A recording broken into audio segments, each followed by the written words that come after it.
on va pas s'endetter pour aller égorger une bête, vu que c'est un acte fortement recommandé. Le problème, c'est que... À votre spiritualité, Philippe Robichon sur Beurre FM. Donc maintenant, je sais qu'en France, il y a ce problème de sacrifice, donc c'est pour ça que je voulais avoir un petit peu de temps pour aborder la question.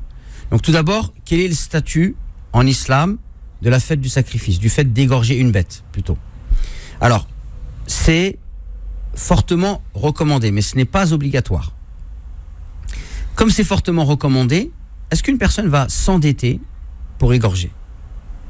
Alors, pour acheter le mouton, la bête qui va être égorgée, en fait. On ne s'endette pas.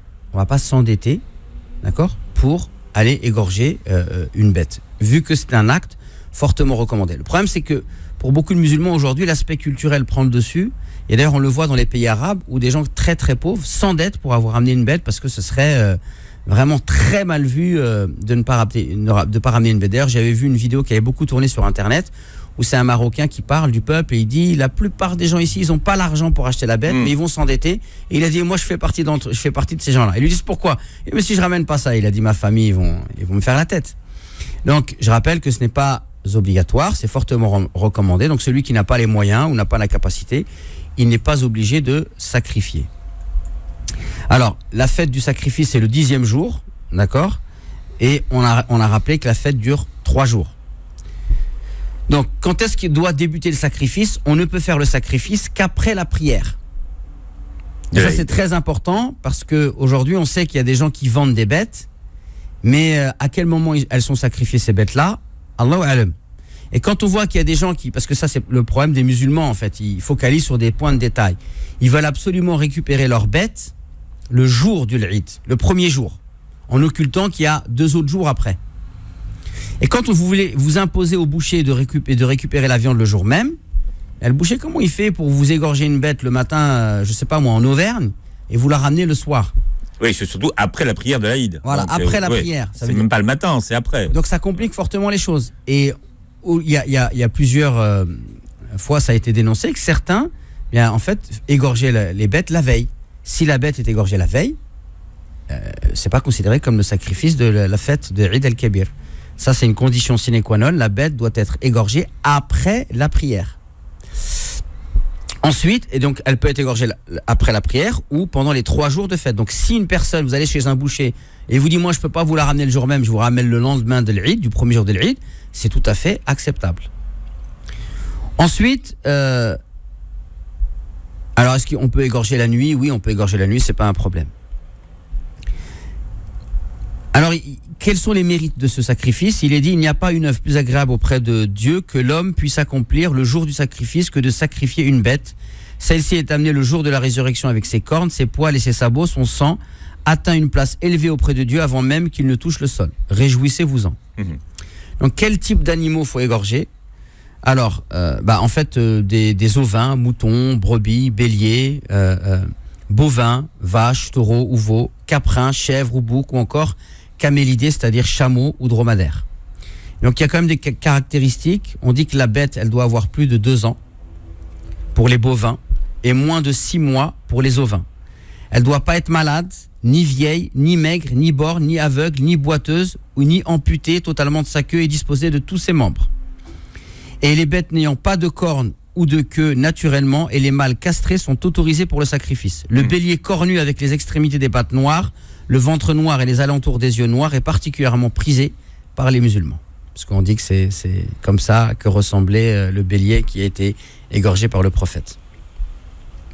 Alors, il y a aussi une possibilité, c'est de se mettre plusieurs familles sur une bête. D'accord? On dit 7 familles pour une vache, par exemple. C'est quoi la règle alors en fait? C'est quoi? C'est une bête par quoi? Par foyer?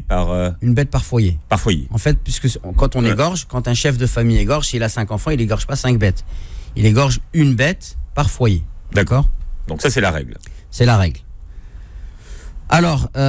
Et pour se regrouper, donc, ça dépend du statut de la bête. Si c'est une grosse bête, on peut se regrouper à plusieurs familles. On se regroupe que pour les grosses bêtes. C'est-à-dire un veau, une vache, un bœuf. Mais pour un mouton ou une chèvre, on ne se met pas à 7 sur un mouton ou une chèvre. D'accord.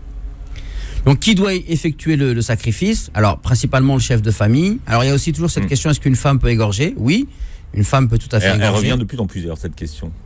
Voilà, parce qu'en fait, c'est plus que traditionnel. Chez les Maghrébins, la femme, c'est mal vu qu'elle égorge. Mais en fait, religieusement parlant, une femme qui n'a personne pour lui égorger et qui sait le faire, elle peut tout à fait égorger. D'accord. Sinon, il est possible de mandater une autre personne pour le faire à sa place. D'ailleurs, nous, en France, la plupart des musulmans n'égorgent plus maintenant. Donc, est-ce qu'on doit assister obligatoirement à la mise à mort de l'animal ? Non, on n'est pas obligé d'assister à la mise à mort de l'animal. Mais si la personne peut y assister, parce qu'aujourd'hui, il y a des abattoirs mobiles dans certaines villes, il peut y assister, tout à fait. Au contraire, c'est un bien. Et celui qui doit égorger, il est bon qu'il cite le nom du propriétaire avant le fait d'égorger, avant la mise à mort de la bête. Donc, qu'est-ce qu'on fait de la viande, mon cher Philippe ? Un tiers pour les pauvres. La tradition veut qu'on donne un tiers en aumône pour les pauvres. On en donne un tiers pour les amis et on en garde un tiers pour nous. Alors, est-ce qu'on peut commander une bête chez un boucher ? Parce que c'est ce qui se fait en France. Oui, bien sûr, on peut tout à fait commander une bête chez un boucher. Par contre, on doit se renseigner sur ces pratiques pour... En fait, c'est important que le consommateur musulman, il devienne responsable. Parce que vous savez, beaucoup se plaignent d'arnaque, mais quelque part, si on se fait arnaquer, c'est parce qu'on est arnaquable. Plus le consommateur musulman va avoir des exigences, il va demander, il va vérifier, et plus les pratiques des commerçants vont s'améliorer. Et surtout, il y a des commerçants qui font du bon travail, donc c'est dommage d'aller donner de l'argent. Il faut les valoriser. Voilà, il faut valoriser ceux qui sont honnêtes. Parce que chez nous, certains sont honnêtes, font du bon travail, ceux-là on n'en parle pas, et ceux qui arnaquent, on parle que d'eux, et on jette le discrédit sur toute une profession, alors qu'il y a des gens qui font un travail honnête, et donc il faut les valoriser, mais ça demande du consommateur musulman qui se renseigne. Par exemple, il doit se renseigner. Est-ce qu'il est sûr que la bête, elle est égorgée après la prière de l'Eid ? Voilà. Quelle garantie il a ? D'accord ? Parce que si on vous dit que c'est égorgé après la prière de l'Eid, que les bêtes viennent d'Auvergne, et qu'on vous ramène la bête à midi, il faut vous poser des questions. Elle a pris le TGV. Voilà, il y a un problème là. Donc, est-ce qu'il est possible de remplacer l'abattage rituel d'une bête par un don dans une association ? Ça, c'est une question qui revient très, très, très souvent. Alors, ce qui est sûr, premièrement, c'est vrai que ça devient compliqué l'abattage rituel en France. Il y a même eu des appels au boycott il y a quelques années. Il y a même certains religieux qui ont appelé au boycott à cause des prix, à cause de certaines pratiques, à cause de la flambée des prix par les propriétaires de bêtes. Et le fait que les conditions en fait étaient vraiment difficiles, quoi, puisque je me rappelle je crois dans une région, il y avait à peu près une demande de 5000 bêtes et qu'il y avait que 300 bêtes égorgées dans l'abattoir qui était fourni par la région. Donc ça crée des déséquilibres. Donc ce qui est sûr, c'est nous aujourd'hui on manque pas de viande. Donc faire un don dans un pays musulman pour que des familles pauvres puissent avoir une bête, c'est un acte tout à fait honorable et c'est quelque chose je trouve d'excellent, quoi, de pouvoir permettre à des musulmans qui vivent dans un pays musulman d'égorger une bête, et on sait que là-bas ça a une importance beaucoup plus grande que pour nous ici en France où on mange de la viande toute l'année. Ça, c'est tout à fait possible. Après, il y a la substitution, c'est-à-dire on remplace l'argent qu'on va mettre dans la bête en faisant un don pour une association caritative, et là il n'est pas question d'égorger. Alors, certains savants l'autorisent. Moi, je suis pas très favorable à ça. Je vous explique pourquoi. Parce que, en fait, ce qu'il faut voir derrière le sacrifice, il faut pas voir que le sacrifice. Ça reste un rituel religieux et il faut, je pense, le préserver. Donc, si on doit faire un don, autant faire un don pour que la bête soit sacrifiée. Et si pour nous aujourd'hui, en France, c'est pas forcément important parce qu'on n'en voit pas le bien fondé, c'est compliqué, surtout dans les grandes villes, d'égorger. Eh bien, sachez que dans certains pays, c'est extrêmement important. Donc, autant permettre de valoriser ce rituel et d'entretenir, de perpétuer la tradition en envoyant l'argent à une association qui va égorger des bêtes pour les musulmans dans les pays musulmans.